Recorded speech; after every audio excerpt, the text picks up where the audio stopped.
One player overrated in Man City in current playing 11। Pedri versus Yamal, कौन सा future face देखते हो आप? यार बहुत इंटरेस्टिंग क्वेश्चन है। कर्टिस जोन्स और जूड बेलिंगम। यूनाइटेड के भगवान भी ऊपर आके साइन करवा लो, वो नहीं कर सकते कुछ, क्योंकि मैनेजर के पास है ही, देते ही नहीं वो power. Welcome to EGX Creator 11. Before we start, I'd like to thank my merchandise partner, the Jersey Studios, for these absolutely comfortable jerseys.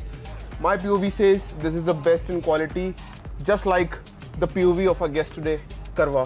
Thank you so much sir. Welcome, Karwa. मैं clear कर दूं लोगों को, करवा is just basically name से ही मेरा नाम खुर्रम अरीम है, मैं बारसा फैन। करवा मैंने रखा कि ताकि लोग और भी आ सके, मैं भी खाली नाम भी नहीं, आई वांट कि सारा ऑर्गेनिक कंटेंट बने, लोग आए, और तो इट्स जस्ट अ नेम से ऊपर करवा, इट्स अ फुटबॉल टर्म। करवा का मतलब क्या हुआ वैसे? कोरवा, करवा मैं बोल लेता हूँ, वैसे technically it's Italian term Korwa.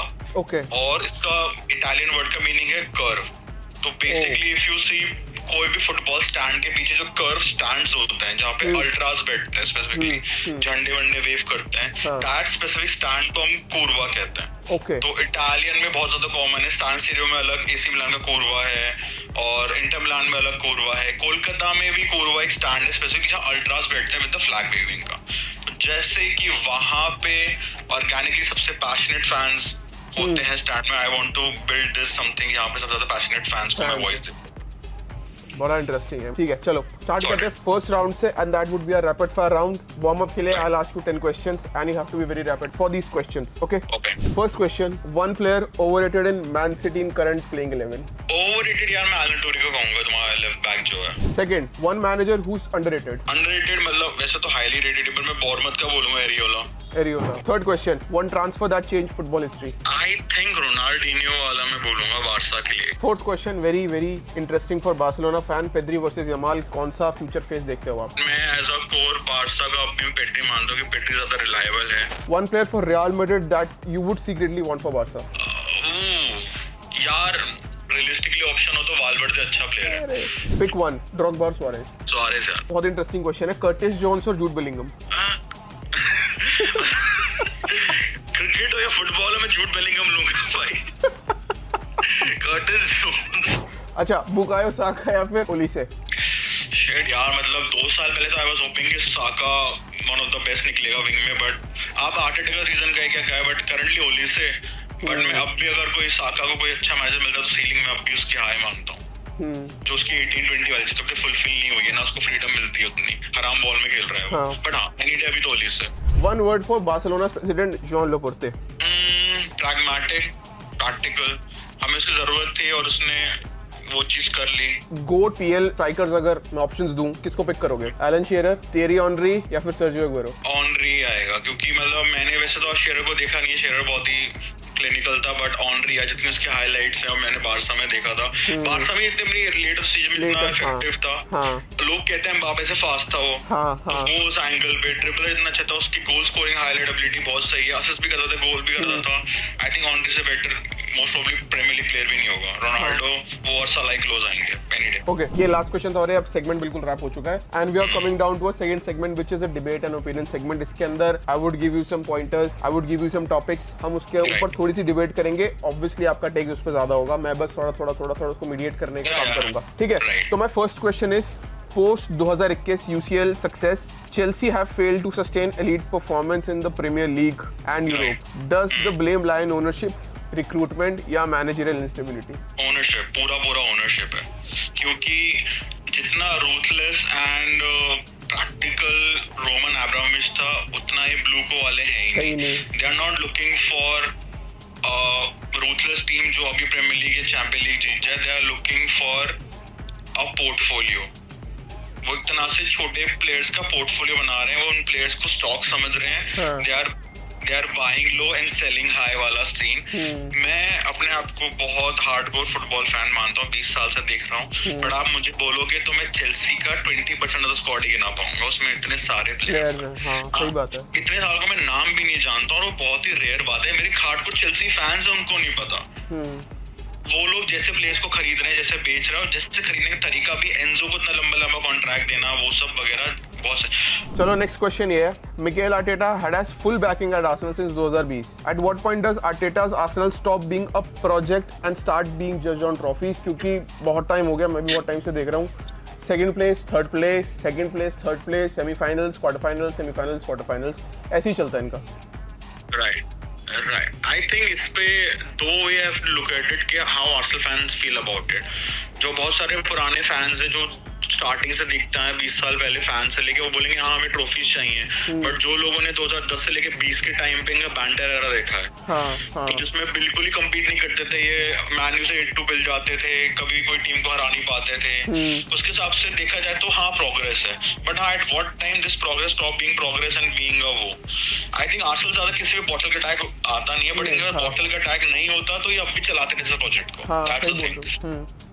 तो वो प्रॉब्लम है, क्योंकि आप अभी पूछो अगर ये सेम डील आप मैन्यू फैंस को दो और एसी मिलान फैंस को दो कि हाँ तुम लगातार 5 साल कॉम्पीट करोगे टाइटल के लिए, 2 बार चैंपियंस लीग के सेमीफाइनल में आएंगे, हर कोई एग्री कर लेगा। But it's not the reality. उनके ओनर्स बहुत अच्छे, उन्होंने इतना बड़ा स्क्वाड इन्वेस्ट करके दिया है, मैन्यू के कर नहीं पा रहे, चेल्सी के नहीं कर पा रहे, उनका फैन कल्चर बहुत अच्छा है, बट हाँ ये प्रॉब्लम है कि आर्टेटा नहीं डिलीवर कर पा रहा, वो है एक हर्डल है। उसने गलती अभी चैंपियंस लीग दे दी तो आप उसको प्रोग्रेस तो मानोगे ही ना। हाँ बिल्कुल, फाइनल हर्डल पे खड़ा हुआ ही है। एंड मैं आर्सेनल फैन नहीं हूँ, बट मैं अगर होता तो मैं बोलता सैक कर दो, बट क्या आपको गारंटी इससे बेटर होगा? कौन ला रहे हो वो डिपेंड करता है। अगर आप ला के कोई रैंडम फिर से प्रोजेक्ट स्टार्ट कर दो, फिर हम 7 साल वेट करने की जरूरत नहीं है ना, हमें कोई ऐसा बंदा लाओ नागसमैन टाइप का या फिर डिशैम टाइप का जो इस हर्डल को पार करवाए, नहीं तो दैट्स द होल थिंग। अच्छा, कमिंग टू आवर मैनेजर वाला क्वेश्चन ही, मैं भी बहुत सारी रूमर्स तो सुन रहा हूँ, Julian Nagelsmann to Manchester United, interesting take और नॉट, और अगर माइकल कैरिक स्टे करता है इस साल तो क्या चांसेस है थोड़ा बहुत अगर चैंपियंस लीग में थोड़ा देखने को मिल जाए एक्शंस नॉकआउट स्टेज से आगे? यूनाइटेड के भगवान भी ऊपर आके साइन करवा लो, वो नहीं कर सकते कुछ, क्योंकि मैनेजर के पास है ही, देते ही नहीं वो पावर। मैं आपको लिख के दे रहा हूँ, अगर आप स्पोर्टिंग लिस्बन से आपने आमरिम उठाया था और सेम टाइम पे जब आर्टेटा उठाया था, सब टाइम पे अगर आर्टेटा जितने पैसे आमरिम को इतना पेशेंस दिया था, आमरिम बेटर टीम, बेटर स्टाइल और एक टाइटल जिता देता। बट यूनाइटेड के ओनर्स पैशन वो ही नहीं देता ना, टाइम नहीं देते। अगर आप कोई भी मैनेजर 5 साल के लिए लेकर आ रहे हो तो वो बात भी, अगर नागलसमैन को 5 साल दे रहे हो तो हाँ वो यूरोप की one of the best team खड़ी कर सकता है विद द आर्टेटा वाला बजट, बट पॉइंट ये क्या वो ऐसा करेंगे? ओके चलो ठीक है, हम इस सेगमेंट को अब यहाँ पे एंड करते हैं and we are jumping off to our third segment which is my favourite segment, build your dream 11। तो you have to build your team by using the current generation of football players only from La Liga teams and maximum 2 players from each team. Okay 11 players की squad बनानी है, तो start किससे करोगे? Right wing पे मुझे Sociedad का कूबो दे दो। हाँ ठीक है, कूबो, मुझे कूबो चाहिए क्योंकि मैं बारसा से लमीन को कैम खिलाना चाहता हूँ। Oh number 10 would be your Lamine. अगर हम इसको एक सीजन नहीं बना रहे ना, हम इसको लंबी टीम बना रहे हैं ना। हाँ लंबी टीम बना रहे हैं। एक राइट बैक है या गेटाफे को तो चेक करना पड़ेगा, I am not sure centre back या राइट बैक, अभी चेक जेने करके है राइट बैक, तो उसको राइट बैक डाल दो क्योंकि काफी रिलायबल राइट बैक, एक डेकेड से कर रहा है, बहुत परेशान करता है। सेंटर बैक है वैसे, सेंटर बैक राइट बैक दोनों खेल सकता है, मैं इसे राइट बैक डाल रहा हूँ। ठीक है right back, okay. Atletico Madrid से मुझे लोरेंटे चाहिए भागे ऊपर नीचे करने के लिए एज अ नीचे सीएम में। सीएम में चाहिए आपको? कहाँ पे चाहिए? फुल बैक चाहिए? मतलब मिड में अगर 3 मिड खिला रहे हैं तो हम लमीन, लोरेंटे एंड एक और मैं भी सोच रहा हूँ उसके लिए। ओके यार बारसा में कौन चाहिए मुझे? पेट्री चाहिए या कुबासी चाहिए और समझ में नहीं आ रहा। ये बड़ा मुश्किल है। For the fun of it यार, मतलब पेट्री ऐसा प्लेयर मैंने बहुत कम देखा है तो पेट्री मैं लूंगा। मतलब आपकी मिडल कंप्लीट हो गई है, लमीन, लोरेंटे और अपना पेड्री, तो मतलब आपके बार्सिलोना से चॉइस अब खत्म है। हाँ गेटाफे से एक चॉइस है, एटलेटी से एक चॉइस है और कूबो कह रहा हूँ सोसिएदाद से एक चॉइस है। हाँ। Left wing easy choice Mbappe लेना है और जो मैं चाहूंगा अपने उसमें कीपर मुझे कोर्तुआ चाहिए। ठीक है, हो गया रियल मैड्रिड डन, कोर्तुआ इसमें हो गया है खत्म। आपके जो बड़े हैं एथलेटिको मेरे पास एक ऑप्शन बचा है। हाँ मैं पहले आपको पोजीशन बता देता हूँ कौन सी आपके पास बची हुई है। राइट, स्ट्राइकर बचा है, 2 डिफेंडर्स बचे हैं और एक मेरे ख्याल से बचा आपके पास लेफ्ट बैक। आगे बड़ा ही मेरा फ्लूइड अटैक होना चाहिए और नहीं है तो यूलियन एल्वारेज एथलेटिको मैड्रिड का। अल्वारेज यार ऐसा अगर जेने को सेंटर बैक डाल दे क्योंकि मुझे उसको सेंटर बैक ज्यादा देखा है। ठीक है, राइट बैक पे मैं for the sake of it थोड़े वाइब्स के लिए और फन के लिए बेलरिन डालना चाहूंगा कल की ड्रॉ के बाद। बेलरिन थोड़ा हम स्टाइल वाली मान लेंगे उस कपड़ों और हेयर स्टाइल के साथ, थोड़ा वो डिफेंडर ठीक ठाक ही है। बेटिस का राइट बैक से मैं उठा रहा हूँ। ठीक है, बेटिस का बेर्लिन। ऑल्दो ये अब बुड्ढा हो गया है बट ये बहुत अच्छा रिकार्डो रॉड्रिगेज करके था, मैंने इसको बहुत देखा है अपने टाइम में।